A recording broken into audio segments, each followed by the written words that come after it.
Bueno, el tema que me ha sido asignado el día de hoy es el reinado del anticristo. Como hemos estado viendo a través de esta semana, en las diferentes enseñanzas se ha enseñado o se ha hablado acerca del programa de Dios con Israel, y en esa enseñanza también se estuvo hablando de las 70 semanas de Daniel, que ese es el lapso de tiempo que el ángel le declaró al profeta, en el cual el Señor iba a terminar todo el programa que tenía establecido para con ellos. Por supuesto, teniendo un principio y teniendo un fin. Como estuvimos viendo a través de esa enseñanza, se dijo que la semana número 69 tuvo como final cuando Cristo murió en la cruz del Calvario. Y según Daniel capítulo 9, verso 27, estaría pendiente todavía una semana más. Esto es un lapso de tiempo de 7 años en el cual iba a ser utilizado ese tiempo para que Israel se volviera a Dios y terminara reconociendo a su Mesías. Este periodo es el que todos conocemos como el periodo de la gran tribulación, que la Biblia también le da otros nombres como el tiempo de angustia, el tiempo de oscuridad, el día de las tinieblas, que es un lapso de tiempo compuesto por 7 años en el cual o por el cual Dios tiene dos objetivos. El primero, tratar con Israel para que Israel se vuelva a él y termine reconociéndolo como Mesías, que es lo que dice Ezequiel capítulo 20, verso 33.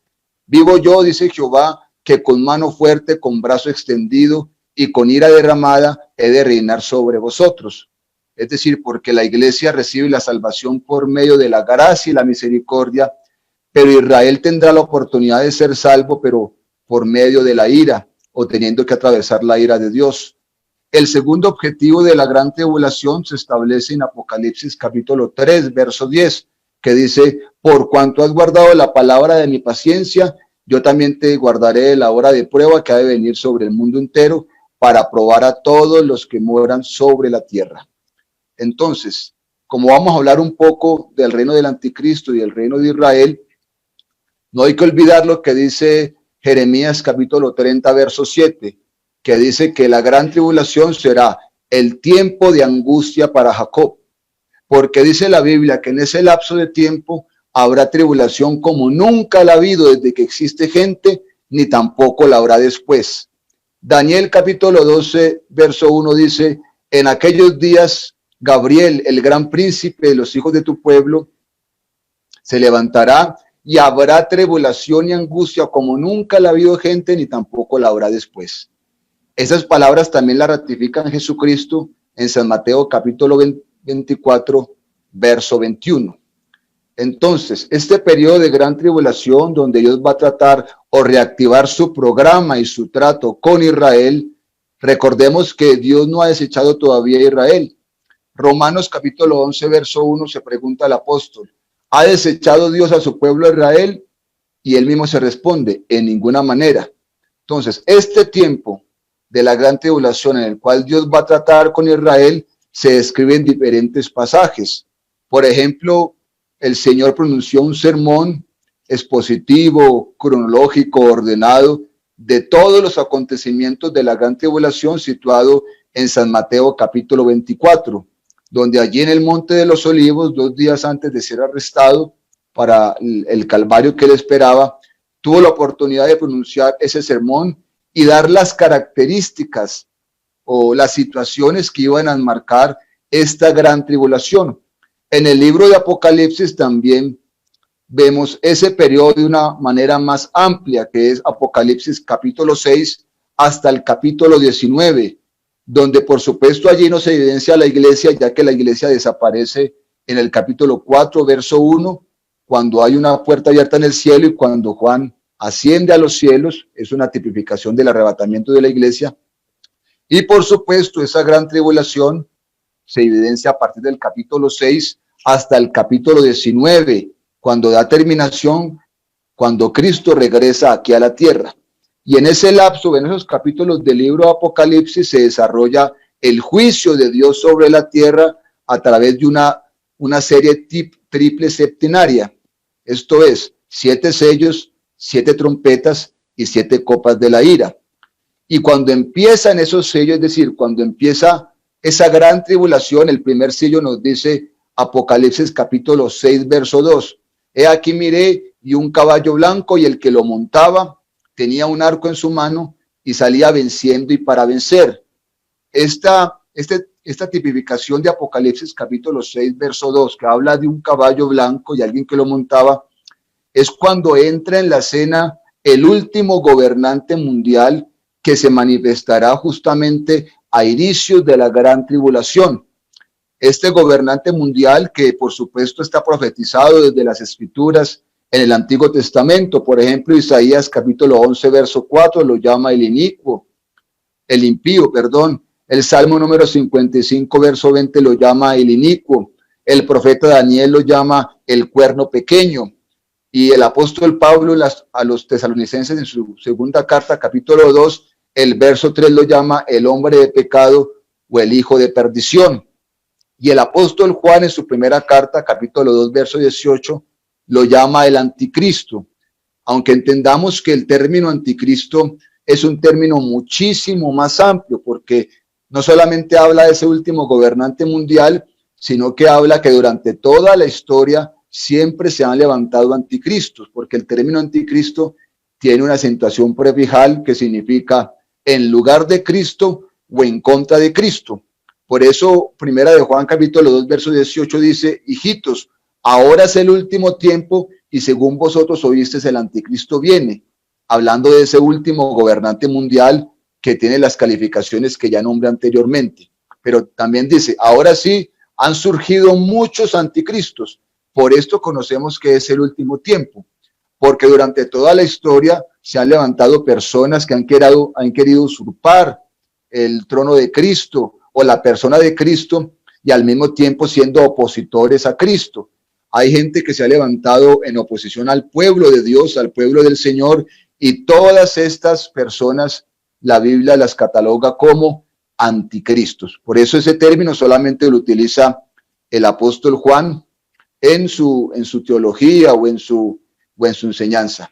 Entonces, eso es lo que ve el apóstol Juan en el Apocalipsis capítulo 6, verso 2, cuando empiece la gran tribulación, es decir, el último gobernante mundial o el falso Cristo de los últimos tiempos, que la Biblia los marca, por supuesto, en unas características especiales.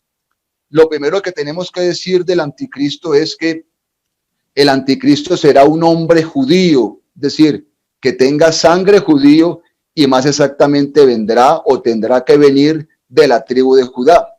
Daniel capítulo 9, verso 11, capítulo 11, verso 37 dice, del Dios de sus padres no hará caso, ni del amor de las mujeres, ni respetará a Dios alguno, porque sobre todo se engrandecerá. Los padres en la Biblia son Abraham, Isaac y Jacob. Y lo que nos dice el profeta es que el anticristo no va a obedecer ni va a honrar al Dios de Abraham, sino que por el contrario nos dice que va a tener otro Dios, es decir, va a practicar una religión completamente distinta. Y es lo que dice el verso 38. Mas honrará en su lugar al Dios de las fortalezas, Dios que sus padres no conocieron. Lo honrará con oro y plata, con piedras preciosas y con cosas de gran precio. Esto es que el Dios que va a adorar el anticristo es el que viene del Dios de las fortalezas. ¿Quién fue el Dios de las fortalezas? Un hombre llamado Nimrod, que se registra en el capítulo 10 del libro de Génesis, que el hermano Antonio lo explicó cuando dio la enseñanza de el desarrollo de Babilonia a través del tiempo. Este hombre Nimrod, cuando empezó a resguardar a la gente entre muros y fortalezas, la gente empezó a aclamarlo como un dios y lo catalogó el dios de las fortalezas, porque fue el primero que tuvo este concepto de urbanismo, de albergar la gente en medio de murallas y fortalezas.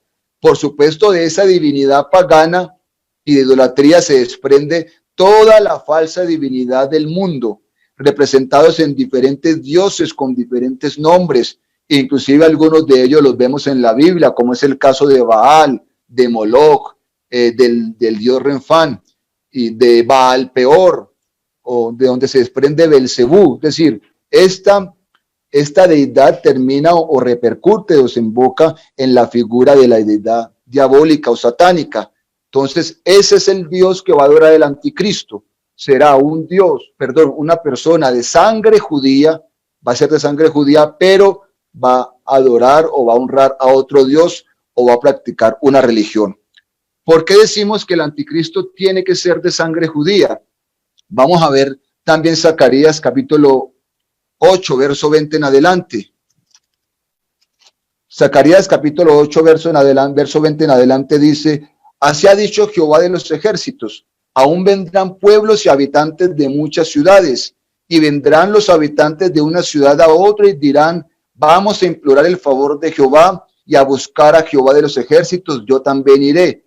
Es decir, habla del tiempo después del arrebatamiento de la iglesia, cuando la gente va a tener un despertar de buscar a Dios después de eso, y por supuesto algunos querrán ir a Jerusalén, donde estará establecida ya la capital política y la capital religiosa del mundo, allá establecido con el falso Mesías, que ya lo vamos a explicar bien. Entonces la gente va a querer buscar e implorar el favor de Dios a través de ese falso Cristo. Y dice el verso 22, y vendrán muchos pueblos y fuertes naciones a buscar a Jehová de los ejércitos en Jerusalén y a implorar el favor de Jehová.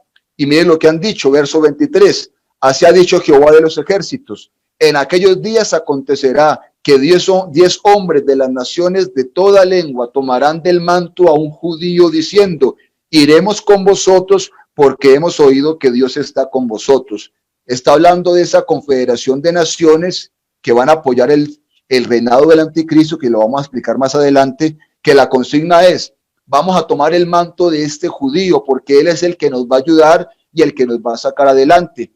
Entonces, para que Israel reciba a su judío o a su Mesías, porque el Señor Jesús les dijo que tenían que recibir a ese falso Cristo. San Juan capítulo 5, verso 43. Yo he venido en nombre de mi Padre y a mí no me recibiréis, pero cuando venga otro en su propio nombre, a ese sí van a recibir. Jesucristo les dijo desde el principio que a él no lo recibieron, pero que al falso Cristo lo iban a recibir.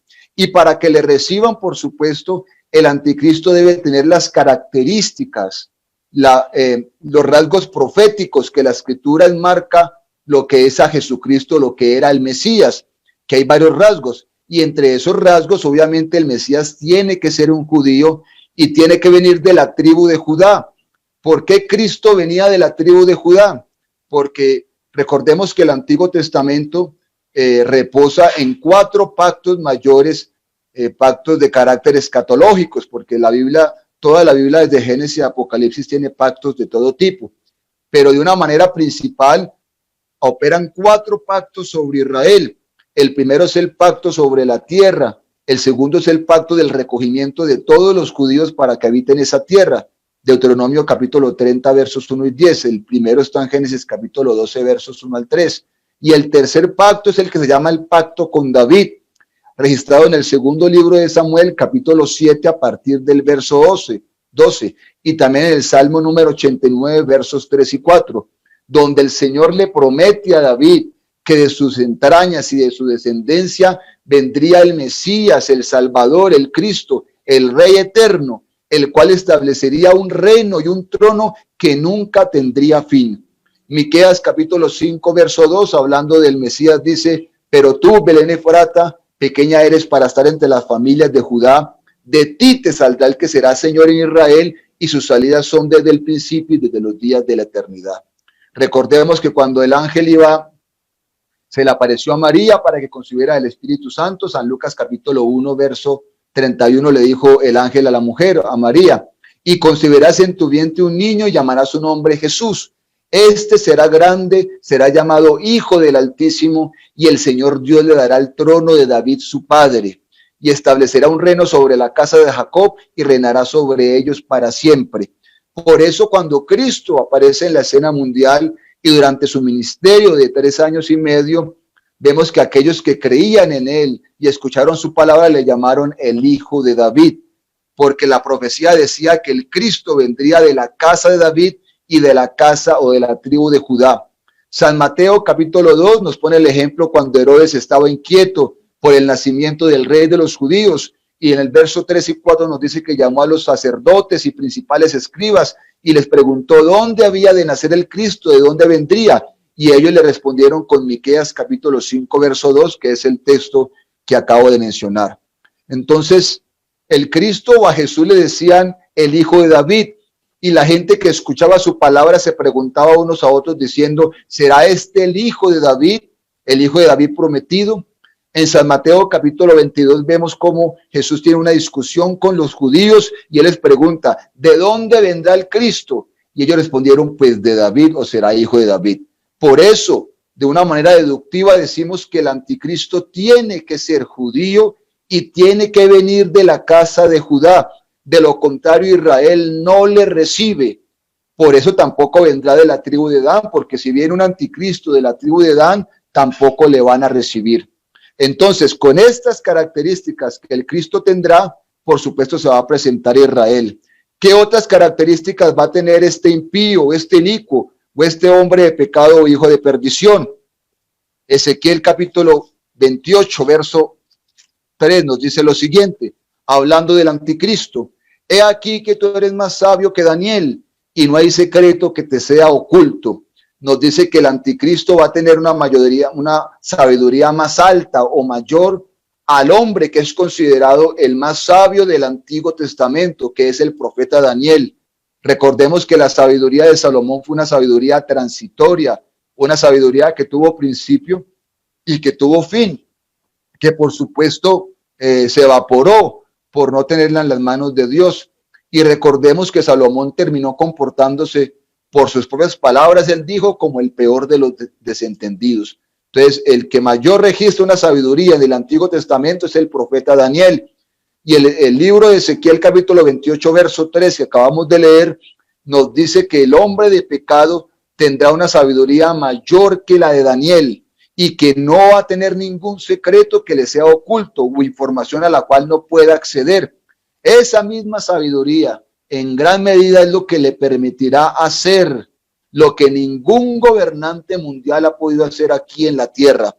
Miren también lo que dice el verso 4. Con tu sabiduría y con tu prudencia has acumulado riquezas y has adquirido oro, plata en tus tesoros. Con la grandeza de tu sabiduría en tus contrataciones has multiplicado tus riquezas y a causa de tus riquezas se han enriquecido tu corazón. Eso quiere decir que no solamente va a ser el hombre más sabio, sino que también uno de los hombres más adinerados o más ricos. Y esta misma sabiduría y estas mismas características es lo que va a hacer que él se presente a Israel, el cual en su endurecimiento de corazón en parte no reconocieron a Jesús como Mesías en su primer advenimiento. Por eso ellos están esperando la primera venida del Salvador y que el Salvador venga y restablezca el reino que les fue quitado en Babilonia de parte de Dios, que restablezca ese reino y que en ese reino, por supuesto, el Mesías les cumpla todos los pactos y las promesas hechas en el Antiguo Testamento que la mayoría faltan por cumplir. En ese deseo es donde dice la palabra del Señor que en ese periodo de la gran tribulación, esa semana número 70, es donde el anticristo se va a presentar. Daniel capítulo 9, verso 27, dice, y por otra semana confirmará el pacto con muchos.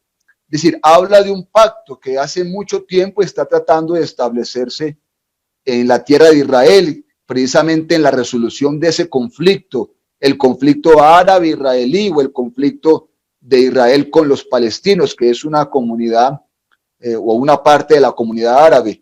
Por supuesto, este conflicto nadie ha sido capaz de resolverlo, a pesar de que la mayoría de presidentes de los Estados Unidos han hecho diferentes diálogos y conversaciones y han hecho varias propuestas para que este conflicto se solucione. Todas estas propuestas han sido en vano. La última propuesta en cuanto a eso se presentó hace unos 2 meses, cuando Donald Trump presentó su famoso plan del siglo, que precisamente lo hizo a través de su yerno, que es un judío ortodoxo, llamado Jared Kushner, quien pasó este plan que supuestamente era la propuesta viable de la solución de este conflicto en el Medio Oriente, más exactamente en Israel. Por supuesto, este intento también será en vano. Entonces, donde todos estos presidentes, estos gobernantes han fracasado, este último gobernante mundial, con su sabiduría, con sus habilidades y con todo el apoyo que va a tener, que ya lo vamos a ver más adelante con más detalle, poder hacer un pacto con muchos de los judíos en cuanto a lo que Israel quiere y en cuanto a lo que necesita. Este pacto, por supuesto, estará marcado en una negociación. No es que el hombre de pecado le vaya a dar la victoria ni a un bando ni a otro, porque eso no tiene ningún sentido. Este va a ser un pacto de negociación en cuanto a lo que cada una de las partes requiere o está necesitando. ¿Qué es lo que requiere Israel?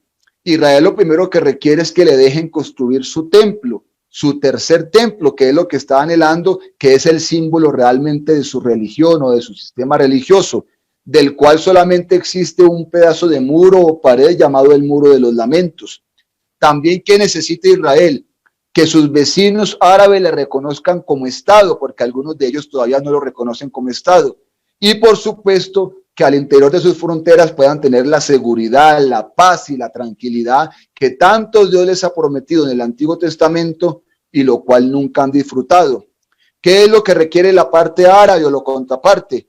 Quiere tener territorios para poder hacer un Estado árabe en medio del territorio de Israel, que eso es lo que está clamando todo el mundo, que en la tierra de Israel haya un doble Estado, un Estado judío y un Estado árabe, y que Jerusalén sea dividida en dos para que haya ese doble Estado que se llamará el Estado de Palestina. Entonces, en este momento Israel ya tiene todo para negociar porque él controla todo el territorio geográfico de Israel, inclusive esos sectores donde están las comunidades palestinas, más exactamente lo que es Cisjordania, la ciudad de Ramallah y esos lugares palestinos. Por supuesto, aunque iban los palestinos ahí, Israel es el que controla el territorio y ha tenido un mayor control a través de una estrategia que todo el mundo ha criticado y ha visto con malos ojos, que es la estrategia de los asentamientos, donde ellos en esos territorios palestinos traen judíos de otros lugares para que construyan sus casas, para que construyan moradas allí, apartamentos, y así tener un mayor control del territorio. Entonces Israel, con todo el territorio que ya domina, puede ya hacer una negociación para otorgar territorio y así recibir lo que tanto anhela. Eso es lo que va a ser el anticristo. El anticristo, el hombre de pecado, se va a sentar y va a lograr la gran negociación del mundo que nadie ha podido hacer, donde todos los gobernantes han fracasado. Lo primero que tiene que hacerse es que le dejen construir a los judíos su templo, su morada más anhelada. Y por supuesto, algunos dicen que para eso el templo estaba construido en un lugar que se llama las explanadas del templo o el monte del templo, que corresponde al monte Moriah, donde Abraham iba a sacrificar a su hijo Isaac en Génesis capítulo 22. Como algunos saben, en esa parte de la explanada del templo existe el tercer lugar más sagrado del Islam, después de la Meca y después de Medina, que es la cúpula de la Roca o la mezquita de Omar o la mezquita de Al-Aqsa, que es ese domo dorado que se ve cuando se toman fotografías de Jerusalén desde el Monte de los Olivos. Entonces, algunos dicen que para poder construir el templo judío tienen que quitar esa mezquita de Omar, tienen que derribar ese lugar sagrado y que no lo han podido hacer porque la mezquita, si se derriba, por supuesto, se desencadena una guerra. Pero la Biblia nos enseña algo diferente. Miremos Apocalipsis capítulo 11, versos 1 y 2. Dice la palabra del Señor: entonces me fue dada una caña semejante a una vara de medir, y se me dijo: levántate y mide el templo de Dios y el altar y a los que adoran en él. Verso 2. Pero el patio que está fuera del templo déjalo aparte y no lo midas, porque ha sido entregado a los gentiles y ellos hollarán la ciudad santa 42 meses. Este texto nos indica que la mezquita de Omar, ese santuario islámico, no lo tienen que quitar para construir el templo, porque inclusive en el monte, en la explanada del templo, donde está el santuario musulmán, esa mezquita, es donde quedaba el atrio del templo o el patio del templo, y el santuario del templo quedaba realmente enseguida, donde hay una arboleda que justamente conecta con el Monte de los Olivos, perdón, con el Muro de las Lamentaciones. Entonces lo que nos dice aquí el texto es que el Señor le muestra a Juan el apóstol en la visión del Apocalipsis que en los últimos tiempos mira el templo, pero que el patio del templo, es decir, donde está la mezquita musulmana en este momento, dice no lo mida porque se le va a ser entregado a los gentiles. Eso quiere decir que el hombre de pecado, el último gobernante mundial, va a lograr que se construya el santuario judío, el templo de los judíos, al lado de la mezquita musulmana, sin tener que destruir la mezquita de Omar, porque eso en tiempos del anticristo no tendría sentido. Eso sería darle una victoria a los judíos, y el anticristo no le va a dar victoria a los dos, sino que va a ser una negociación entre los dos. Entonces, volvamos a Daniel capítulo 9, verso 27, que por otra semana confirmará el pacto con muchos.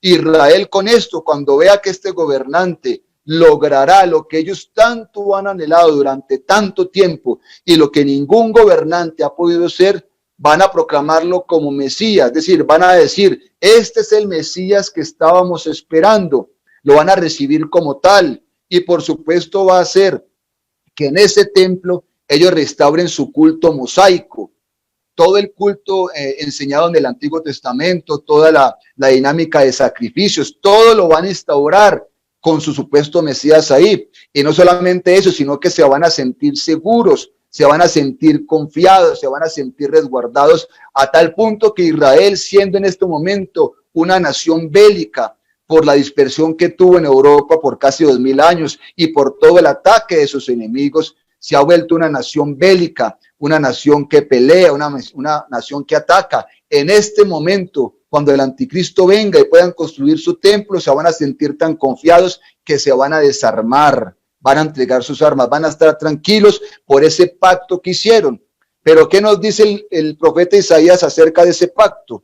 Isaías capítulo 28, leamos verso 14 en adelante. Dice, por tanto, varones burladores que gobernáis este pueblo que está en Jerusalén, oíd palabra de Jehová. Verso 15, por cuanto habéis dicho, pacto tenemos hecho con la muerte e hicimos convenio con el Seol. Es decir, ese pacto que ellos realmente acaban de hacer, a la realidad va a ser un pacto de muerte y hecho con el Seol. Dice, cuando pase el turbión del azote, no llegará a nosotros. Se van a sentir confiados que aunque venga cualquier tribulación, angustia en el mundo, ellos van a estar a salvo con su Mesías, que realmente es la muerte. Y dice, porque hemos puesto nuestro refugio en la mentira y en la falsedad nos esconderemos. Entonces, este va a ser el pacto que va a hacer los judíos con el anticristo, un pacto de muerte que le va a representar la paz que tanto han anhelado. Ellos anhelan la paz y la tranquilidad, y con este pacto y con este nuevo gobernante llamado el hombre de pecado o el hijo de perdición, la van a conseguir. Hasta cuando llegue el momento que esa paz va a ser interrumpida. Miremos lo que escribe Pablo a los tesalonicenses en el capítulo 5. Primera a Tesalonicenses capítulo 5 dice el verso 1. Pero acerca de los tiempos y de las ocasiones, no tenéis necesidad, hermanos, que yo os escriba, porque vosotros sabéis perfectamente que el día del Señor vendrá así como ladrón en la noche. Esa figura de ladrón en la noche es para Israel, no para la iglesia, porque la iglesia le está esperando y el apóstol lo aclara más adelante. Fíjese, mire lo que el verso 3, que cuando digan paz y seguridad, entonces vendrá sobre ellos destrucción repentina, como los dolores a la mujer encinta, y no escaparán. Y a lo que dice el verso 4. Mas vosotros, hermanos, no estáis en tiniebla para que aquel día no os sorprenda como ladrón. Por tanto, no durmamos. Perdón, verso 5. Porque todos vosotros sois hijos de la luz e hijos del día, no somos de la noche ni de las tinieblas. Entonces, a mitad de la gran tribulación, por supuesto, se va a levantar. Esa paz que tanto están disfrutando se va a ver irrumpida o interrumpida. ¿Cuál va a ser el acto que va a interrumpir esa paz? Primero, Israel va a sufrir una invasión de una guerra que está registrado en Ezequiel capítulo 38 y capítulo 39, que tiene como título la guerra de Gog y Magog. Donde en el capítulo 8 claramente nos dice, el capítulo 38 primero nos dice quiénes van a encabezar esa guerra. La va a encabezar Rusia, según dice el verso 1 y el verso 2, y el verso 5 nos habla de unas naciones que van a acompañar a Rusia en ese conflicto, que es Persia, Cus y Fut, y con ellos todos con escudo y yelmo. Recordemos que Persia en la Biblia es la actual Irán, con N. Cus, por supuesto, corresponde a la antigua Etiopía, que no solamente es el país de Etiopía en la actualidad del africano, sino que se extendía hasta la península arábica, donde están esos países árabes como es Arabia Saudí, Omán, Yemen, Emiratos Árabes.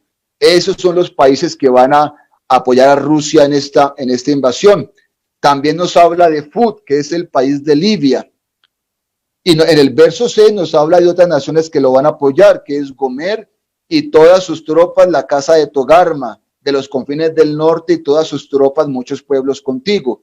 Nos habla de lo que es el país de Turquía, que también va a apoyar esta guerra en contra de Israel, y que a partir del verso 8, usted lo puede leer ahí, no lo vamos a leer por cuestión del tiempo, pero nos dice o nos da exactamente las referencias de qué tiempo será esta guerra, que tiene que ser a mitad de la gran tribulación, porque dice la Biblia que van a estar viviendo tranquilamente, confiadamente, van a estar desarmados. Entonces, para que estén en esas condiciones de confianza y estar desarmados, tiene que ser a mitad de la gran tribulación.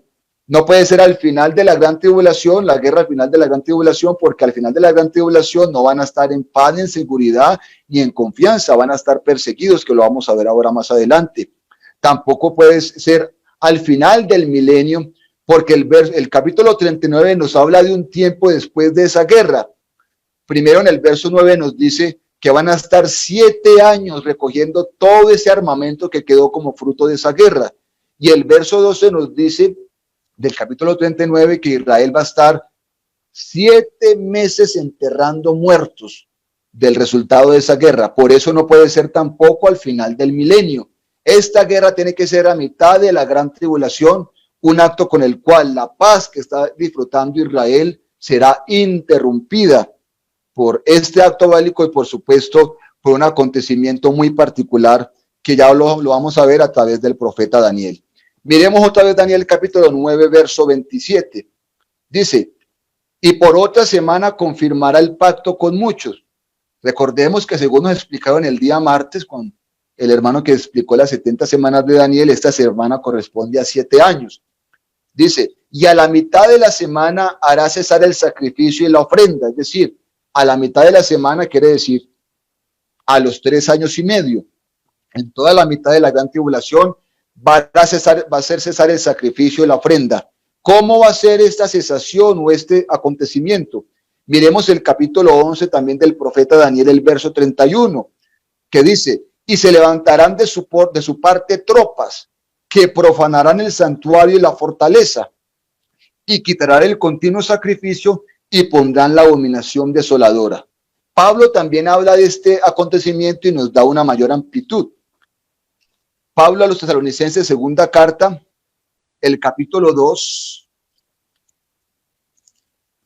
segunda a Tesalonicenses capítulo 2, verso 1 en adelante, que tiene como título Manifestación del hombre de pecado, y dice, pero con respecto a la venida de nuestro Señor Jesucristo y a nuestra reunión con Él, os rogamos, hermanos, que no os dejéis mover fácilmente de vuestro modo de pensar, ni os conturbéis ni por espíritu, ni por palabra, ni por carta, como si fuera nuestra, en el sentido de que el día del Señor está cerca.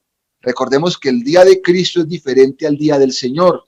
El día de Cristo hace referencia al momento del arrebatamiento de la iglesia, y el día del Señor hace referencia a cuando Él venga, qué gloria con todos sus juicios. Verso 3, nadie os engaña en ninguna manera, porque no vendrá ¿qué? El día del Señor, sin que antes venga la apostasía y se manifieste el hombre de pecado o el hijo de perdición. Habla de la apostasía, es decir, la predicación falsa del anticristo de Israel. Esta apostasía es diferente a la apostasía de la iglesia de los últimos tiempos que estamos viviendo ahora. Es una apostasía particular. Verso 4, el cual se opone y se levanta contra todo lo que se llama Dios o es objeto de culto, tanto que se sienta en el templo de Dios como Dios, haciéndose pasar por Dios. Esto es, que a mitad de la gran tribulación, Israel llevará 3 años y medio con su templo reconstruido, el tercer templo de los judíos, que si ustedes investigan, por ejemplo, en una institución que se llama el Instituto del Templo, que es una entidad israelita que se ha dedicado a la reconstrucción de este templo, nos enseñan que ya tienen todo listo para eso. Inclusive el lugar tampoco sería un problema porque toda la explanada del templo es controlada por los judíos. aunque la mezquita de Al-Aqsa esté en el patio del templo, pero todo es controlado por ellos. Entonces, y ya tienen el diseño, tienen la maqueta, tienen los utensilios sagrados, tienen las vestiduras, tienen todos los animales, tienen hasta los sacerdotes, tienen todo listo para hacer la construcción de ese templo, y que se va a llamar también Templo de Dios para las Naciones, como Pablo aquí lo está profetizando. Y por supuesto, eso está listo con las medidas de hoy en día de construirse en tan solo unos días. Así como ese hospital en China con esta pandemia que lo construyeron en 10 días, ese templo, los rabinos allá están diciendo que lo pueden construir en tan solo algunos días. Entonces, ya está listo para ser reconstruido. Cuando el anticristo logre que el templo se reconstruya y lleven 3 años y medio con ese culto mosaico y con los sacrificios, a mitad de la gran tribulación, según dice Daniel 11:31, que ya lo leímos, el anticristo llegará con sus tropas y allí va a profanar ese templo. ¿Cómo lo va a profanar? Se va a sentar allí en el templo de los judíos, queriendo la adoración de los judíos, del pueblo de Israel, que por fin le den la adoración que el diablo siempre ha anhelado. Y esta es una abominación desoladora que Jesucristo también la mencionó en San Mateo capítulo 24, que como dije al inicio, es el capítulo donde Jesús muestra o enseña todos los eventos que pasarán durante la semana número 70 o la gran tribulación. Mire lo que dice el verso 14. Y será predicado este evangelio del reino en todo el mundo para testimonio de las naciones, y entonces vendrá el fin. Habla de esa predicación que van a hacer los 144,000 sellados a todo el mundo donde están los judíos dispersos, donde les va a llevar el evangelio del reino, que es un evangelio especial para los judíos, diferente al evangelio de la gracia que predicó Pablo en Hechos capítulo 20, verso 24. Y mire lo que dice el verso 15. Por tanto, cuando veáis en el lugar santo la abominación desoladora del que habló el profeta Daniel, el que le entienda, ya expliqué cuál es esta abominación desoladora, la que mencionó Daniel, y también la explica el apóstol Pablo, que es la profanación del anticristo a mitad de la gran semana o de la gran tribulación, donde se va a sentar en el templo de Dios como Dios, haciéndose pasar por Dios. Eso quiere decir que aquí en el verso 15 de Mateo 24, ahí estamos en la mitad de la gran tribulación, a los 3 años y medio. ¿Y qué dijo Jesús que debían hacer ellos? ¿Qué debían hacer? Verso 16 en adelante. Entonces, es decir, cuando eso pase, los que estén en Judea huyan a los montes, el que esté en la azotea no descienda para tomar algo de su casa, el que esté en el camino no vuelva atrás para tomar su casa. Mas hay de las que estén en cinta y de las que críen en aquellos días. ¿Por qué? Porque aquí realmente se va a evidenciar la persecución a los judíos a través de ese gobierno del último tiempo que encabezará el último gobierno mundial, el cual el ángel se lo mostró al profeta Daniel desde el inicio de su escritura. La profecía de Daniel es una profecía escatológica más bien corta y empieza en el capítulo 2, cuando Daniel tuvo que interpretarle el sueño a Nabucodonosor, que soñó con una estatua gigante que tenía una cabeza de oro, unos brazos y unos pechos de plata, un vientre y unos muslos de bronce, unas piernas de hierro y unos pies en parte de hierro y en parte de barro.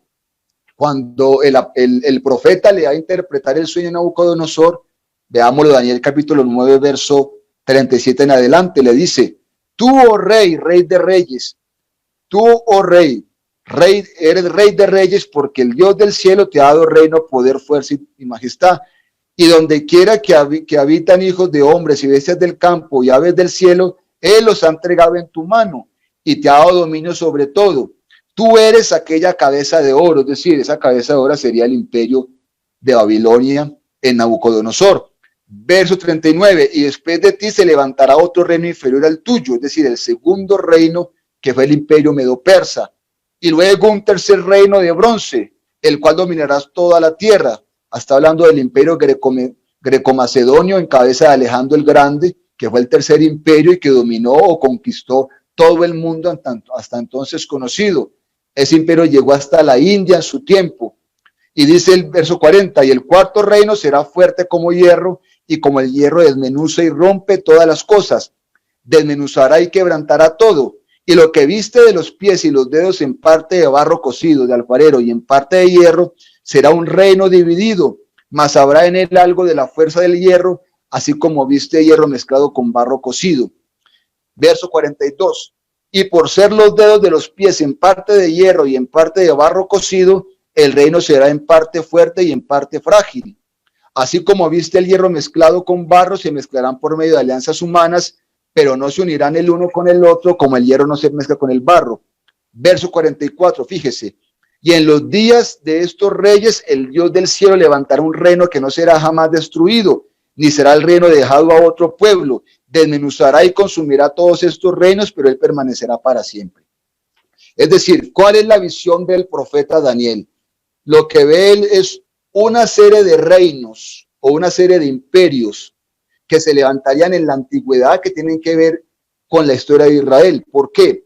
Porque en tiempos de Daniel o en tiempos de la cautividad en Babilonia, que Daniel fue cautivo, es donde empezó el lapso de tiempo que Jesucristo mencionó, el tiempo de los gentiles, mencionado por Jesucristo en San Lucas capítulo 21, verso 24.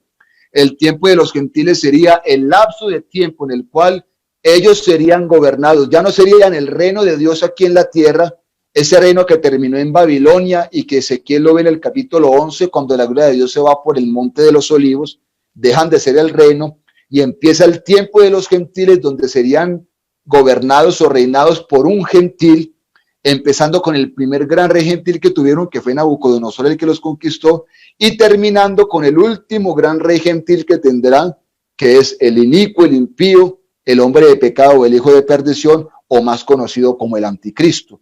Aunque será un hombre judío, será impulsado por unas naciones gentiles, ya lo vamos a ver más adelante.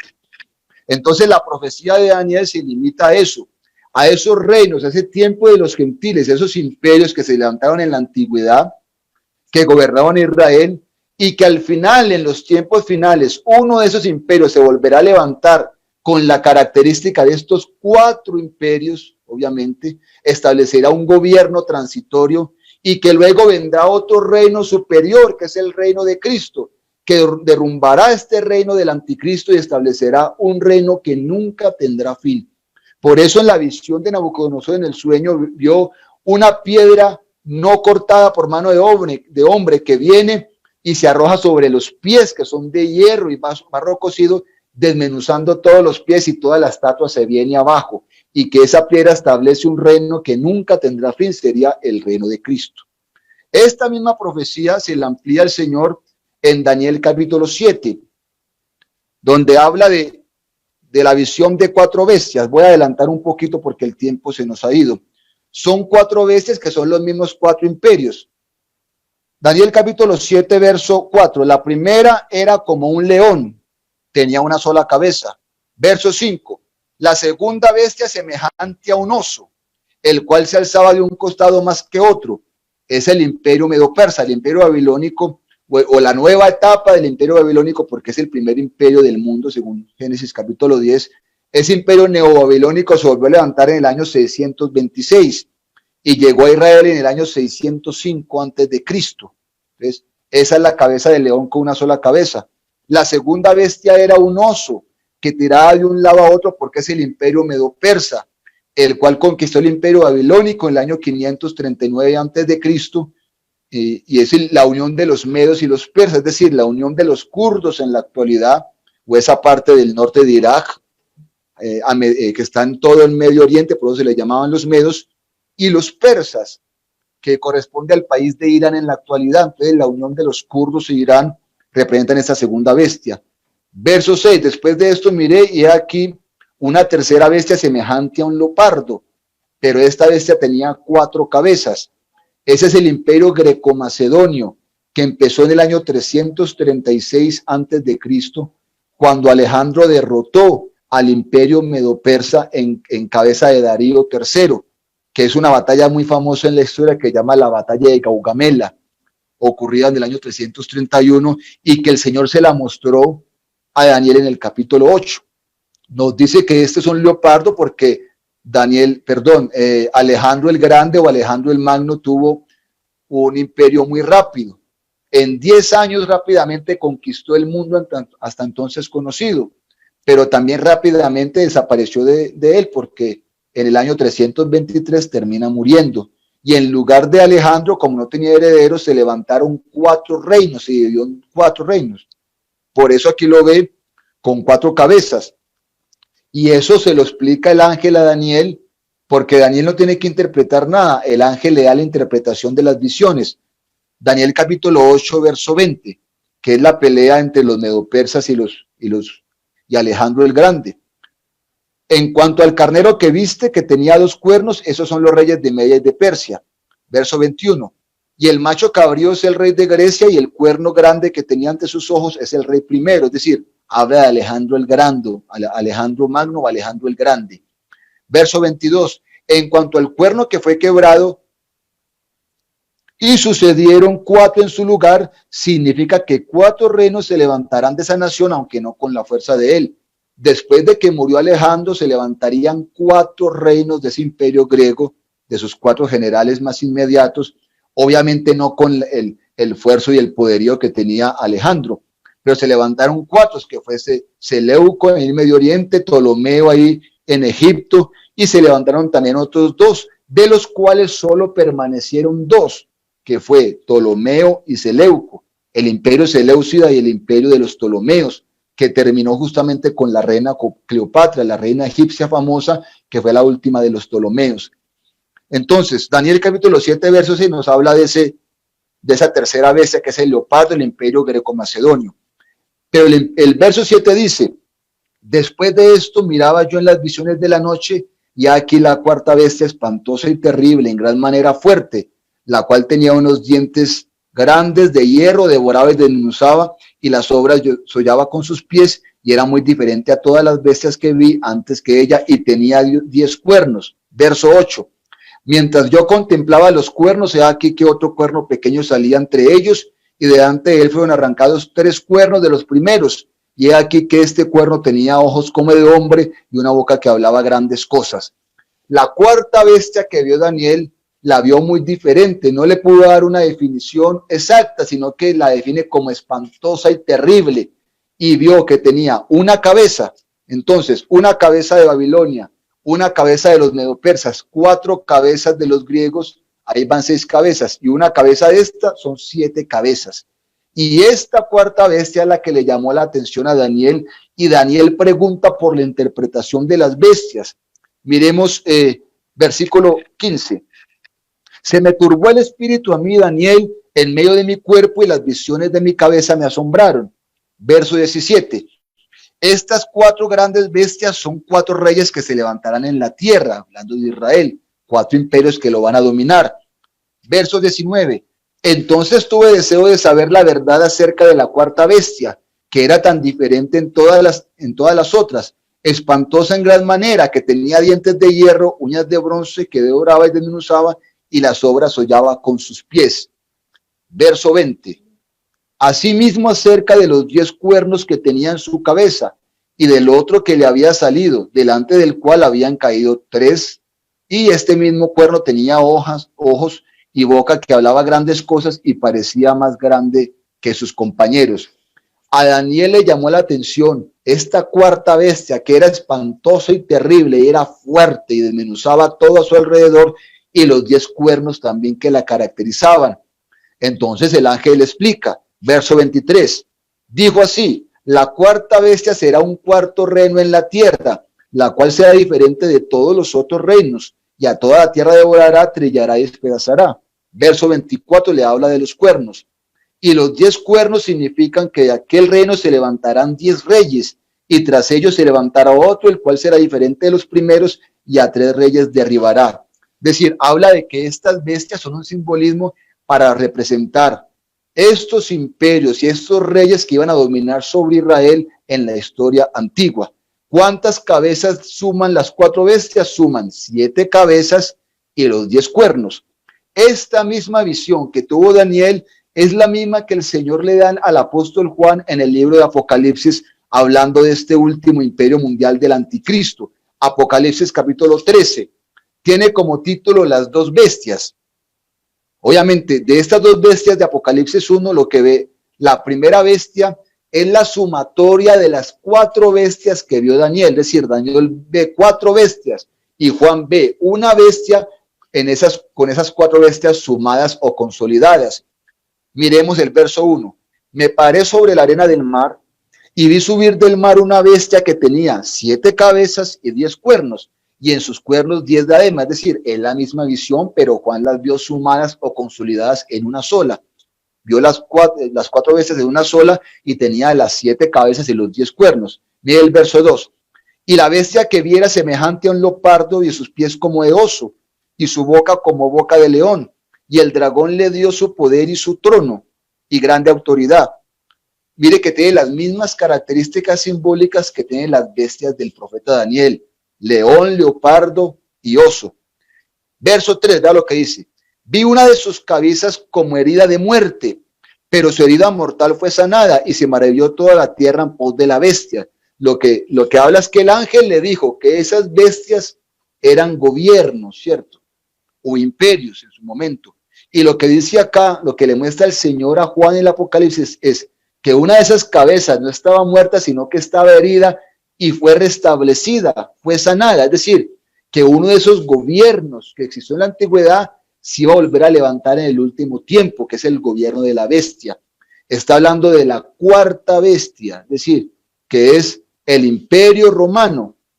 El Imperio Romano de la antigüedad empezó en el año 27 antes de Cristo, aunque ya habían llegado a Jerusalén en el año 63, pero como imperio empieza el año 27 antes de Cristo y se va hasta el año 476 después de Cristo.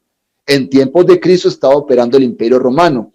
El año 476 este imperio cae en manos de las tribus bárbaras del norte de Europa que lo conquistan, y lo que dice o lo que ve el apóstol es que en los últimos tiempos ese imperio romano se va a volver a levantar otra vez, un imperio renacido. Cuando habla que su herida mortal fue sanada, no quiere decir que un hombre resucitó, ni Juan Pablo II va a resucitar, ni el Papa va a resucitar, ni el anticristo lo van a matar y se van a volver a levantar. No, está hablando de un imperio, de un gobierno, que es lo que se llama la bestia, que es el gobierno en el cual el anticristo va a poder gobernar y va a poder reinar sobre ese tiempo llamado la gran tribulación. Entonces, este es el gobierno que se establece, y por supuesto dice la Biblia que tiene los 10 cuernos, es decir, los 10 reyes, porque la Biblia dice claramente que al anticristo lo van a apoyar una confederación de naciones integradas por 10 reyes o 10 naciones, que en su momento serán las naciones más importantes del mundo de entonces o de la tierra. Ahora el grupo, lo explicaba ayer el hermano Antonio y lo retomo, ahora el grupo más importante de la tierra se llama el G7, siempre están en el G7 y en el G8, porque Rusia va y viene. Ese es el conglomerado como de naciones y potencias más importantes. Lo que nos habla es que en los últimos tiempos ese imperio romano realmente será levantado con esos 10 reyes, o esa confederación de naciones poderosas, que no serán ni 7 ni 8, sino que en tiempos de la gran tribulación y el anticristo serán 10 reyes, que son los que van a apoyar al anticristo. Y según vimos capítulo Zacarías, capítulo 8, verso 20 en adelante, ya lo leímos, que esos 10 reyes son los que van a implorar el favor de este judío, que será el anticristo o el gobernante mundial. ¿Qué va a hacer entonces a la mitad de la gran tribulación este gobierno ya armado, esta bestia, este gobierno representado por estas visiones de bestias y con todo su poder? ¿Qué es lo que va a hacer? Pues con aquellos que de los judíos que no lo sigan, que no lo adoren, que no lo reconozcan, es donde Jesucristo les dijo que tenían que huir. Ya lo leímos San Mateo capítulo 24, verso 15 en adelante. Tenían que huir porque viene la gran persecución sobre los judíos. Y eso lo vemos en Apocalipsis capítulo 12, donde hay una serie de señales con unas figuras o unos personajes que hay que identificar. Apocalipsis capítulo 12 tiene como título La mujer y el dragón. Dice el verso 1. Apareció en el cielo una gran señal, 2 puntos. Una mujer vestida del sol con la luna debajo de sus pies y sobre su cabeza una corona de 2 estrellas. Es decir, es una figura que se toma de Génesis capítulo 37, donde José tuvo un sueño, donde el sol y la luna se inclinaban a él y otras 11 estrellas se inclinaban a él. La luna y el sol tipificaban los padres y los otros 11 estrellas tipificaban los otros 11 hermanos, que eran 12 los patriarcas de Israel. Entonces, esta misma figura se toma aquí, lo que nos enseña que la mujer vestida de sol será Israel. No va a ser ni la iglesia, ni tampoco va a ser la Virgen María, como dicen algunos católicos. Va a ser Israel, por supuesto, con todas sus tribus, las 12 tribus de Israel, todo el pueblo de Israel. Verso 2.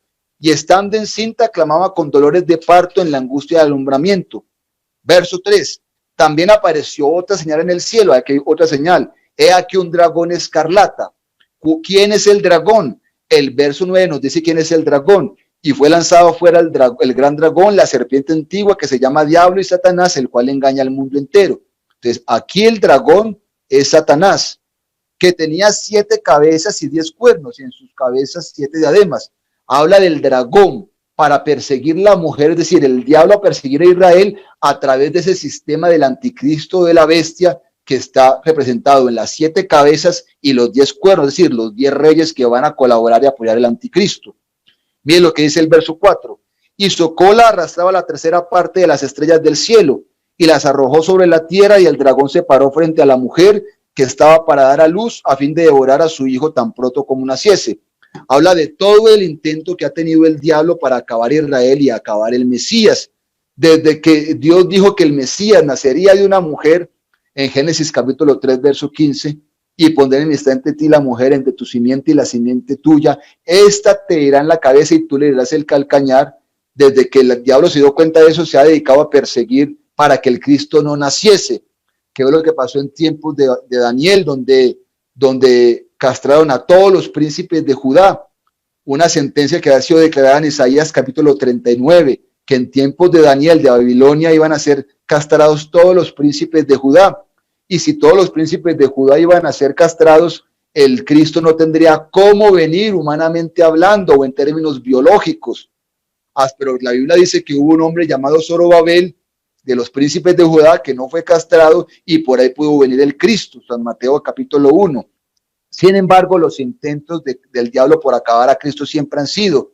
En Mateo capítulo 1, 2 y 3 nos habla cómo Herodes, cuando Cristo nació, lo persiguió para matarlo, tuvieron que huir a Egipto para que él no lo matara. Entonces, aquí aparece ese niño. ¿Quién es ese niño? El niño es el que gobierna con vara de hierro las naciones.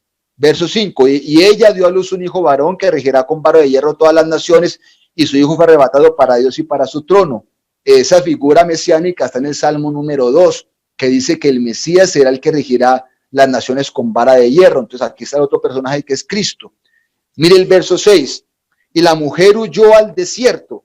¿Qué es el desierto? Ezequiel capítulo 20 nos habla de que el desierto son naciones donde Israel podrá ser resguardado. Ezequiel capítulo 20, miremoslo por favor. Dice el verso 35, y os traeré al desierto de los pueblos, y allí litigaré con vosotros cara a cara. Entonces, aquí en Apocalipsis 12:6 dice, y la mujer huyó al desierto, donde tiene lugar preparado por Dios para que allí la sustenten por 1260 días. 1260 días dividido por 30 días da 42, es decir, 42 meses correspondiente a 3 años y medio.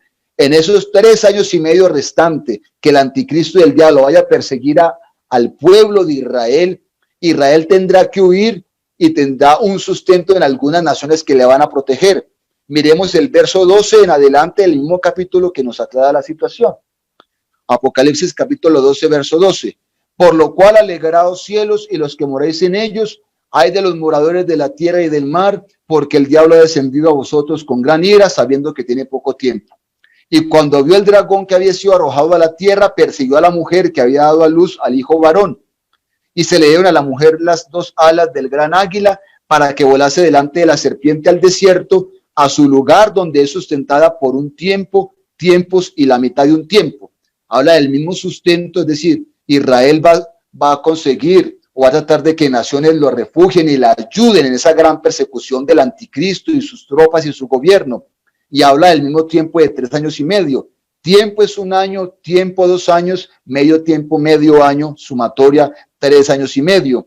Verso 15. Y la serpiente arrojó de su boca tras la mujer agua como un río para que fuese arrasada por el río. Verso 16. Pero la tierra ayudó a la mujer, pues la tierra abrió su boca y tragó el río que el dragón había echado en su boca. Y dice el verso 17, entonces el dragón se llenó de ira contra la mujer y se fue a hacer guerra contra el resto de la descendencia de ella y los que guardan los mandamientos de Dios y tienen el testimonio de Jesucristo.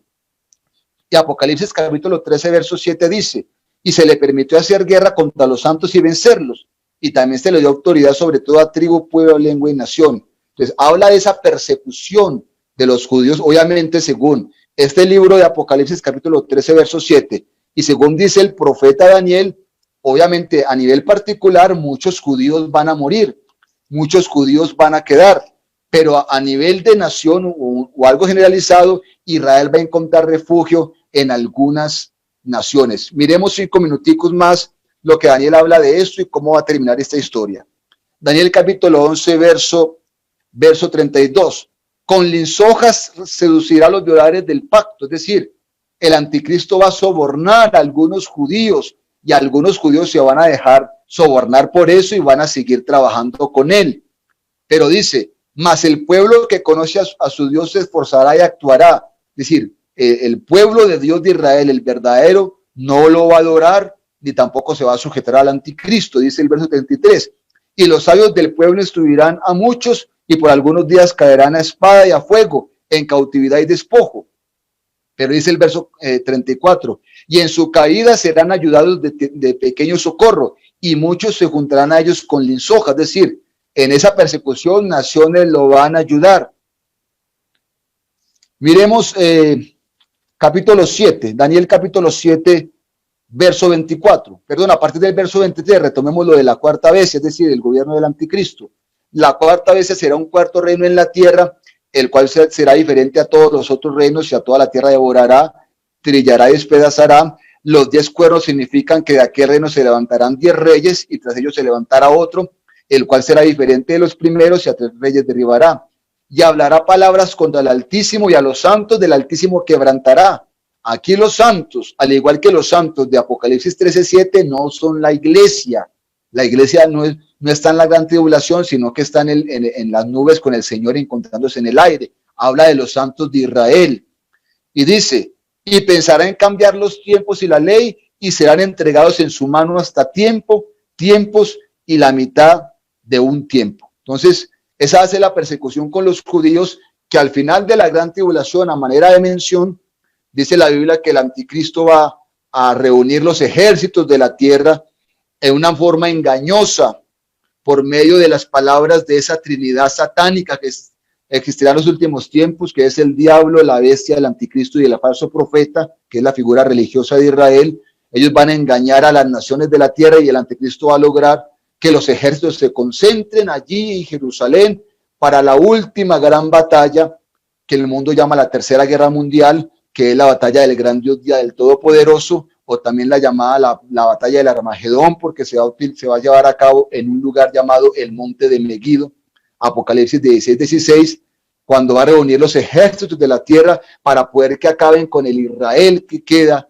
lo último, y para poder también que peleen con ese Mesías que está a punto de aparecer. Sin embargo, dice la Biblia que cuando el Señor aparezca en el cielo, aparezca aquí, aparecerá con los ángeles, aparecerá con la iglesia que fue arrebatada 7 años atrás, y dice la palabra del Señor que matará al anticristo con el espíritu de su boca y el resplandor de su venida, dice Tesalonicenses capítulo 2, segunda carta, e Isaías capítulo 11, verso 4, y dice Daniel 7:26, pero se sentará el juez y le quitarán su dominio para que sea destruido y arruinado hasta el fin.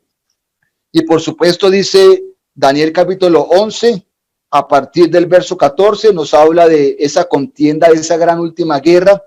Es el penúltimo texto que voy a leer, y dice el verso 45, y plantará las tiendas de su palacio entre los mares y el monte glorioso y santo, mas llegará a su fin y no tendrá quien le ayude. Y como no tendrá quien le ayude, y como el Señor vendrá y lo matará con el espíritu de su boca, el resplandor de su venida, se cumple lo que dice Apocalipsis capítulo 19, verso 20. Y la bestia fue apresada y con ella el falso profeta que había hecho de delante de ella las señales con las cuales había engañado, y a los que recibieron la marca de la bestia y habían adorado su imagen, estos dos fueron lanzados vivos dentro de un lago de fuego que arde con azufre. Aquí es donde el Señor destruye ese gobierno del anticristo y aquí establece el reino de él, el reino milenial que después de 1000 años seguirá a la eternidad y será el reino establecido que nunca más tendrá fin. Que el Señor Jesús les bendiga. Hasta aquí llega mi exposición.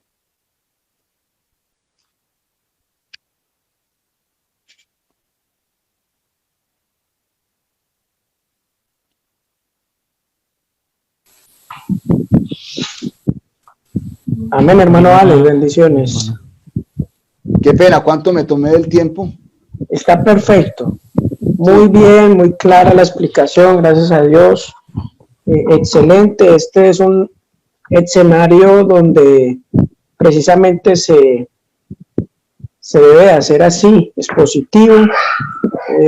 Creo que ha sido claro usted, hermano, con su exposición, gracias al Señor. Así que quiero abrir en este momento el panel de preguntas. La hermana Tatiana va a estar aquí al pendiente, ¿sí? Ella, mientras que surgen las preguntas, ella va a ir entregando una serie de saludos en el nombre del Señor y dejamos descansar un poco al ministro para que ya nos preparemos a unas 4 o 5 preguntas, ¿vale? Ana Tatiana. Dios les bendiga. Bueno, quiero enviar un saludo a todos los hermanos de Antioquia. Nos reportan sintonía desde Segovia, Yondo, Estrella, Bello y Remedios. También para el departamento del Valle, donde nos reportan sintonía desde Albán, Cartago, Cerrito, la hermana Isleni Domínguez desde Tuluá, La Unión, Cartago. Bueno, quiero también saludar, nos reportan sintonía desde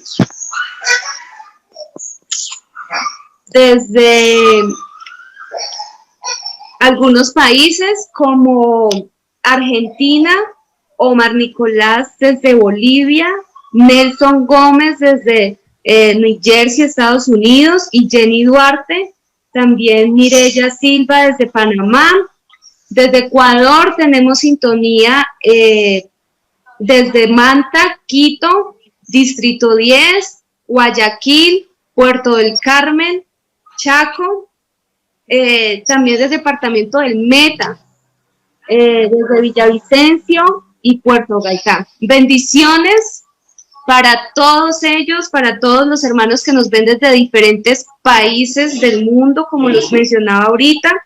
También bendiciones para nuestra hermana Kidalí Herrera desde Popayán, Adeleima Echa desde Pitalito, desde Barranca Bermeja, desde Palmira, desde La Guajira, amén.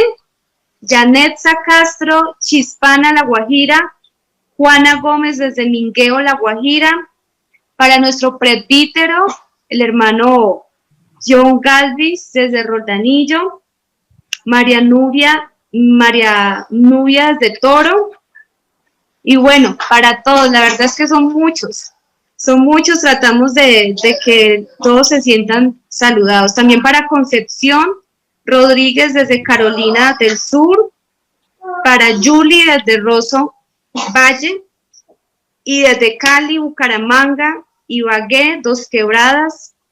Saludos para todos. Yo también extender mi saludo al pastor y compañero Jimmy, desde en este momento se encuentra en Cali, es pastor en Montegrande, Caicedonia, gloria al Señor, a él y a su esposa. Tengo una pregunta, hermano Alex. Sí, la hace nuestro ingeniero en sistemas, el hermano Carlos Lucas. Dice: hace tiempo he querido saber, las palabras de Jesús de Mateo 24, ¿todas fueron para los últimos días o ya se cumplió algo de esto? Por ejemplo, cuando se refirió al templo, de cierto les digo que no quedará piedra sobre piedra que no sea derribada.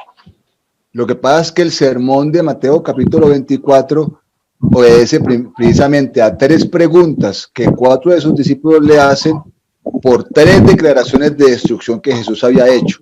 en San Lucas 19, 41 al 44, Mateo 23, 37 al 39 y Mateo 24, 2, donde él estaba profetizando que iba a ser destruido el templo y que iba a ser destruida Jerusalén. Entonces la pregunta son las siguientes, Señor, ¿qué señal habrá de estas cosas? Es decir, lo que acabo de mencionar en esos 3 pasajes que acabo de decir. ¿Y qué señal habrá de tu venida y del fin del siglo? Entonces, el sermón de Mateo 24 es la respuesta a esas 3 preguntas. Y por supuesto hay una parte que ya se cumplió. ¿Cuál se cumplió? La parte donde Jesús profetizó la destrucción de Jerusalén y el templo, donde ellos le preguntan qué señal habrá de eso. Entonces, eso se cumplió en el año 70 después de Cristo, donde fue destruido el templo, que tan solo llevaba 6 años de haber sido inaugurado su remodelación, que duró 84 años, del año 20 antes de Cristo al año 74 después de Cristo. Entonces fue destruido el templo y fue destruida Jerusalén por completo. Ahí se cumplió las palabras de Jesús. Hay una parte que ya se cumplió y hay otra parte que no se ha cumplido, que es lo referente a lo que estuvimos hablando hoy y lo que han tocado los otros hermanos. Todo lo que tiene que ver con la gran tribulación y el trato de Dios con Israel, que está en el resto del capítulo. Insiste en que pregunte y usted haga referencia sobre los 24 ancianos. No sé si tenga que ver con la temática, pero si usted tiene la respuesta, pues para darle Los 24 claridad. Ancianos son una figura que Juan ve en Apocalipsis capítulo 4. En el verso 1, él sube al cielo y desde allí, en espíritu, ya empieza a ver lo que está en el cielo y empieza a ver también cosas de la tierra. El capítulo 4 y el capítulo 5 son figuras celestiales. Y en el capítulo 6 ya es lo que es el principio de la gran tribulación, que es lo que está pasando en la tierra. ¿Qué es lo que ve en el capítulo 4? Entonces ve primero el trono del Señor y solamente uno sentado en ese trono, que es el Dios de toda la gloria. Luego ve los 4 seres vivientes, que son 4 querubines, que representan 4 facetas de Cristo presentados por cada uno de los evangelistas. Mateo, que lo presenta como rey, Marco, que lo presenta como siervo, Lucas, que lo presenta como hombre, y Juan, que lo presenta como Dios. Y luego de los 24 ancianos, que son el simbolismo o la tipificación de todos los que han de ser salvos en todas las dispensaciones, representado en 2 grandes grupos, que serían los 12 patriarcas de Israel y por supuesto los 12 apóstoles de Cristo, que son la base apostólica de la iglesia. Esa es la presentación de los 24 ancianos, todos los salvos en todos los tiempos. Bueno, hacen otra pregunta a una serie de personas de varias partes del país, haciendo referencia de que cuál va a ser el papel de la iglesia en el milenio. El milenio va a ser ese lapso de tiempo donde van a haber varios actores y cada uno va a tener su papel. Primero recordemos que la entrada del milenio depende de 2 juicios que el Señor va a hacer aquí cuando venga aquí a la tierra en gloria, que es el juicio a Israel, que lo presenta Ezequiel capítulo 20, verso 33 en adelante, y también lo presenta San Mateo capítulo 25, versos 1 al 30, en la parábola de las vírgenes y en la parábola de los talentos, donde una parte de Israel va a poder entrar al reino milenial y otra parte no va a poder entrar. También San Mateo 25, verso 31 en adelante, y Joel capítulo 3 nos habla del juicio a las naciones gentiles, que también se van a hacer ahí pegado a ese juicio de Israel. Se va a hacer el juicio de las naciones para saber qué naciones gentiles pueden entrar al milenio y qué naciones no van a entrar. Entonces, después de que empiece el milenio, cada actor tiene su participación. Israel estará en la tierra de Israel disfrutando de todos los pactos que Dios les prometió en el Antiguo Testamento. Y entre esos pactos está toda la tierra, que nunca la han poseído en totalidad, siempre han tenido fracciones o partes parciales, toda su tierra. Van a estar todos los judíos ahí, el recogimiento por todo el mundo, y van a disfrutar todos de la tierra y sus beneficios, y van a tener a su Mesías ahí, el hijo de David. Entonces Israel va a estar ahí en la tierra, los 12 discípulos los apóstoles de Cristo van a liderar las 12 tribus de Israel, Abraham, Isaac y Jacob se sentarán al lado de Cristo, ese es el papel de ellos. Las naciones gentiles estarán en el resto de naciones porque el mundo continúa. Aunque el reino milenial es un reino de Cristo, igual es un reino terrenal y el mundo sigue, humanamente hablando, aunque obviamente hay unas realidades espirituales ligadas a ese reino. Pero las naciones siguen viviendo común y corriente en sus naciones. Y por supuesto la iglesia va a reinar con Cristo, o va a cogobernar, o le va a ayudar a reinar, por supuesto, el resto del mundo. Ese es el papel de la iglesia en el milenio, En cuerpos gloriosos va a reinar junto a Jesucristo el resto del mundo. Eso es el papel. Pastor, que quiere, hermano, que usted le especifique si en la Biblia francamente hay un lugar específico donde se va, digámoslo así, a habitar en la eternidad, si son los cielos nuevos, si es la nueva Jerusalén. Él quiere que se le especifique en ese punto, por favor. Hay unas cosas que hay que aprender a desglosar, a diferenciar. ¿Qué es el cielo nuevo y la tierra nueva? El cielo nuevo y la tierra nueva es un programa extensivo que empieza precisamente en el milenio y que termina en la eternidad. Isaías, creo que es el capítulo 57, usted lo puede buscar ahí. Ahí habla del cielo nuevo y de la tierra nueva. Y si usted lee la porción, habla de las características del milenio. Eso nos indica que ese programa de cielos nuevos y tierra nueva empezará en el reino milenial, pero se extenderá a la eternidad. ¿Por qué? Ahí empezamos con Isaías. Luego nos vamos para Apocalipsis capítulo 21, que habla de los cielos nuevos y la tierra nueva. Entonces, habla de un nuevo tiempo. No quiere decir que en el milenio esto va a ser destruido y va a haber algo nuevo. No, está hablando de un nuevo tiempo diferente, dispensacional, que es el reino de Cristo aquí en la tierra. Luego aparece lo que es la Nueva Jerusalén, que es una figura, según el mismo texto lo dice, de lo que es la figura de la iglesia. Apocalipsis capítulo 21, verso 2, dice: y yo, Juan, vi la santa ciudad, la nueva Jerusalén, descender del cielo del Dios, dispuesta como una esposa ataviada para su marido. Esa figura es una alegoría que viene desde el libro de Gálatas, capítulo 4, verso 21 en adelante, donde Pablo explica en una forma de alegoría que Agar tipifica la Jerusalén actual, el monte Sinaí, pero que la nueva Jerusalén tipifica el nuevo pacto. Al igual que el autor a los Hebreos también habla en su escritura y nos dice esa alegoría que va a ser de que la iglesia es la nueva Jerusalén. Hebreos capítulo 12, verso 22 en adelante, que nos habla que Jerusalén tipifica la iglesia del Señor. Vámonos para el verso 9, que tiene como título la nueva Jerusalén. Vi entonces a mí uno de los 7 ángeles que tenía las 7 copas llenas de las 7 plagas postreras, y habló conmigo diciendo: ven aquí y yo te mostraré la desposada, la esposa del Cordero. Versos 10, y me llevó en el espíritu a un monte grande y alto, y me mostró la gran ciudad santa de Jerusalén, que descendía del cielo de Dios. Entonces, si usted ve en el pasaje, empieza a hablar de una caracterización simbólica de lo que es una ciudad, que es la nueva Jerusalén, y por supuesto esa nueva habitación en el milenio. Por eso el programa de cielos nuevos y tierra nueva es extensivo, desde que empieza el milenio y repercute también en la eternidad. Mire lo que dice el verso 21.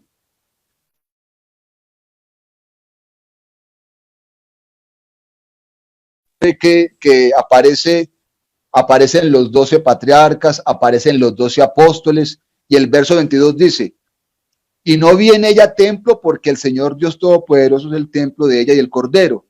Y dice el verso 23, la ciudad no tiene necesidad de sol ni la luna que brillen en ella, porque la gloria de Dios le ilumina y el Cordero es lumbrera.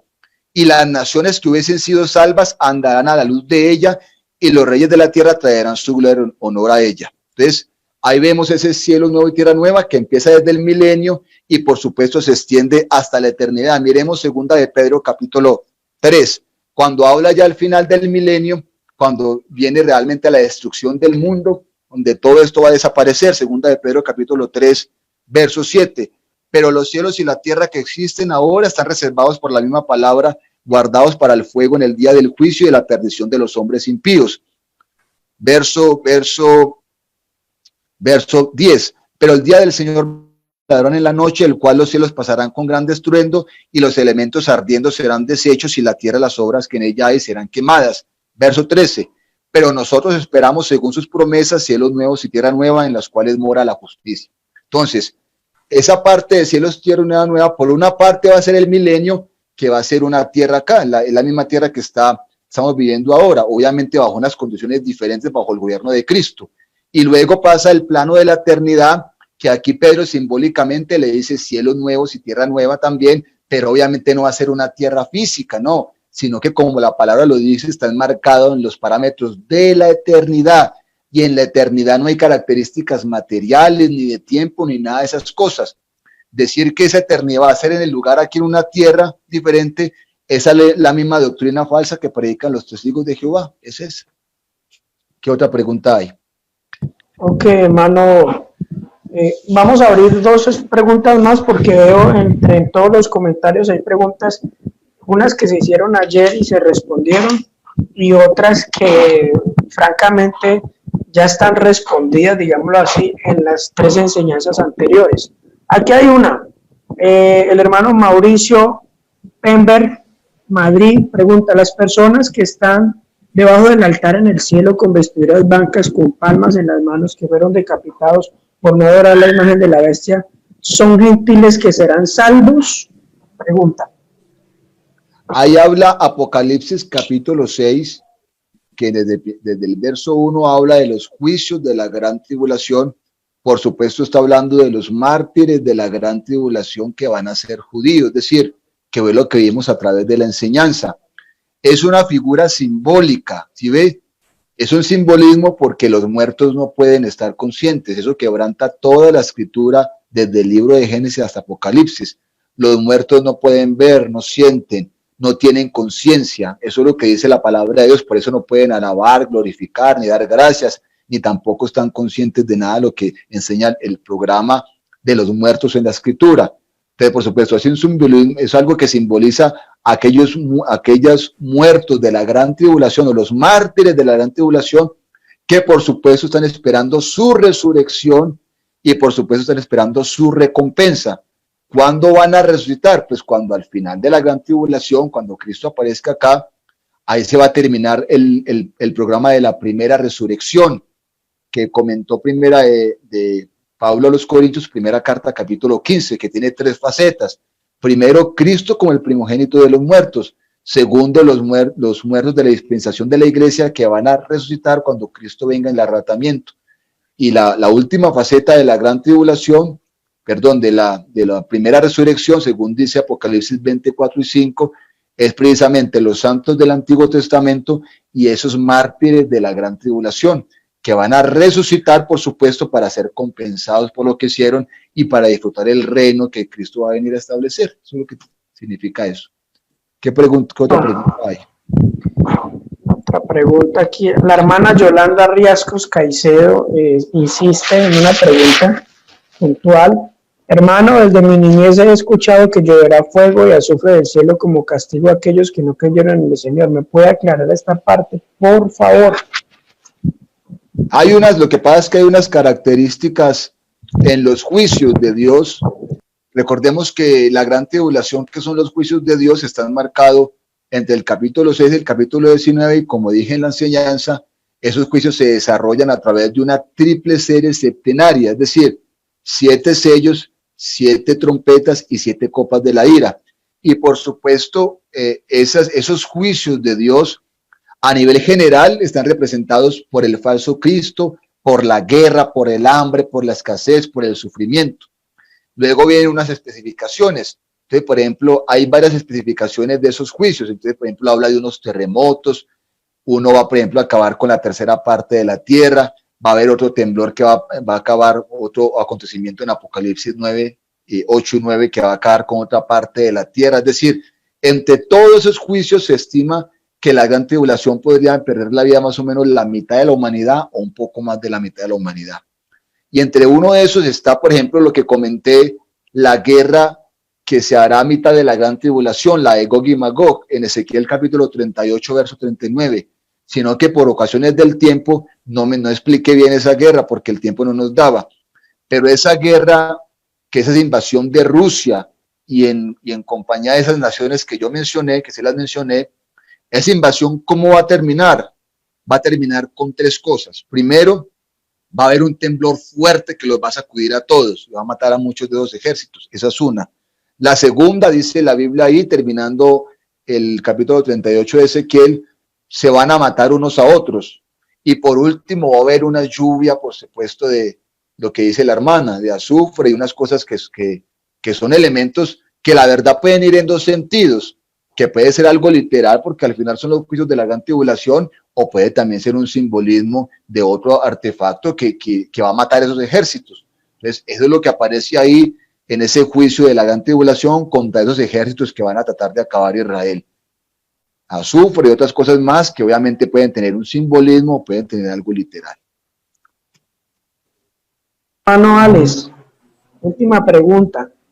El hermano Esteban Rodríguez ha puesto varios mensajes que por favor se especifique sobre el falso profeta, por favor. La última pregunta para ya cerrar esta transmisión. El falso profeta es una figura que sale en Apocalipsis capítulo 13. Ese capítulo tiene como título las dos bestias. La primera de esas dos bestias es la sumatoria de las 4 bestias que ve el profeta Daniel. Eso lo expliqué en la enseñanza. Entonces, la primera bestia del libro de 13 de Apocalipsis es la sumatoria, la consolidación de las 4 bestias que ve el profeta Daniel. A partir del verso 11 es que sale la otra bestia, con unas características particulares. ¿Cuáles son? Apocalipsis 13:11. Después vi otra bestia que subía de la tierra, es decir, esta figura no sube del mar, como sube la otra bestia. Recordemos que según Apocalipsis capítulo 17, el verso 15, las aguas tipifican muchedumbres, pueblos o naciones gentiles. El anticristo saldrá de las naciones gentiles, por eso sube del mar, dice Apocalipsis 13:1. Esta bestia sube de la tierra, eso quiere decir que es una figura que se levantará en la tierra de Israel, la tierra que en el Apocalipsis hace referencia a Israel. Esa figura sale de la tierra de Israel. ¿Y cómo es? Tenía 2 cuernos semejantes a los de un cordero, es decir, tiene una apariencia religiosa en forma de cordero, que fue la apariencia con la que Cristo vino acá. Él vino como cordero, él vino manso y humilde de corazón a predicar esa paz sincera, ese compañerismo, esa solidaridad. Esa es la figura de cordero. Entonces, lo que nos dice que esta bestia tendrá apariencia de cordero, es decir, va a tener una apariencia de piedad y la gente va a decir que es humilde de corazón, pero vea lo que dice. Pero hablaba como dragón, es decir, habla de que las palabras de este personaje tienen una apariencia de piedad, pero su mensaje es un mensaje traicionero, un mensaje contrario, un mensaje que conduce a las personas a donde no es. Y eso lo dice el verso 12. Y ejerce toda la autoridad de la primera bestia y en presencia de ella, y hace que la tierra y los moradores de ella adoren a la primera bestia cuya herida mortal fue sanada. Y también hace grandes señales de tal manera que aún hace descender fuego del cielo a la tierra delante de los hombres. Y engaña a los moradores de la tierra con las señales que se le ha permitido hacer en presencia de la bestia, mandando a los moradores de la tierra que le hagan imagen a la bestia que tiene herida de espada y vivió. Es decir, es una figura religiosa que lo que hace es apoyar ese gobierno del anticristo. Por eso hizo que va en pos de la primera bestia, es decir, y conduce a la gente hacia ella. Recordemos que uno de los aspectos más importantes del mundo es la religiosa. La religiosa tiene influencia, tiene voz, tiene voto, tiene autoridad. Entonces, y la gente es religiosa por naturaleza. En estos tiempos, esta figura religiosa que se muestra como una figura buena va a engañar a la gente con un falso mensaje diciéndole que se sometan al gobierno del anticristo, que lo adoren. Les va a decir que ese es el Mesías, que ese es el Dios que estaban esperando. Los va a conducir a ese engaño. Es algo complementario al gobierno de la bestia, que es un gobierno más político y militar y económico más que religioso. Entonces, por supuesto, esta será una figura en la tierra de Israel. Recordemos que todo rey, desde el Antiguo Testamento, todo rey tuvo una figura religiosa contemporánea. En el caso del Antiguo Testamento, un sumo sacerdote. En tiempos de David, por ejemplo, el sumo sacerdote era Abiatar. Salomón también siempre tuvo sus sumos sacerdotes. Todos los reyes tuvieron esa figura complementaria a su administración, a su gobierno, o complementaria o antagonista, una de las dos según el caso. Esa va a ser realmente complementaria. Esta figura religiosa nacida en Israel realmente le va a ayudar a la bestia diciéndole a los moradores de la tierra que por favor se acojan a ella. Y por supuesto, esa es nombrado como el falso profeta en Apocalipsis capítulo 16, verso 13, donde menciona esa trinidad satánica. Recordemos que el mundo religioso se mueve bajo un concepto de idolatría, que es la Trinidad. La Trinidad es un concepto de idolatría y el mundo religioso se mueve para esto. En una imitación de ese mundo religioso, en este final de los tiempos, habrá esa Trinidad diabólica compuesta por el dragón, que es el diablo, el anticristo, que es la bestia, y ese falso profeta religioso. Entonces dice Apocalipsis 13:16, y vi salir de la boca del dragón y de la boca de la bestia y de la boca del falso profeta 3 espíritus inmundos a manera de ranas, pues son espíritus de demonios que hacen señales y van a los reyes de la tierra en todo el mundo para reunirlos a la batalla de aquel gran día del Dios Todopoderoso. Es decir, estos 3 personajes lo que hacen es engañar a través de demonios, de influencias demoníacas, y sobre todo al final de los tiempos, donde van a engañar a estos ejércitos para que se reúnan en Jerusalén para acabar con el pueblo de Israel y con el Mesías que está por venir. Ese es el falso profeta, una figura religiosa que apoya al anticristo.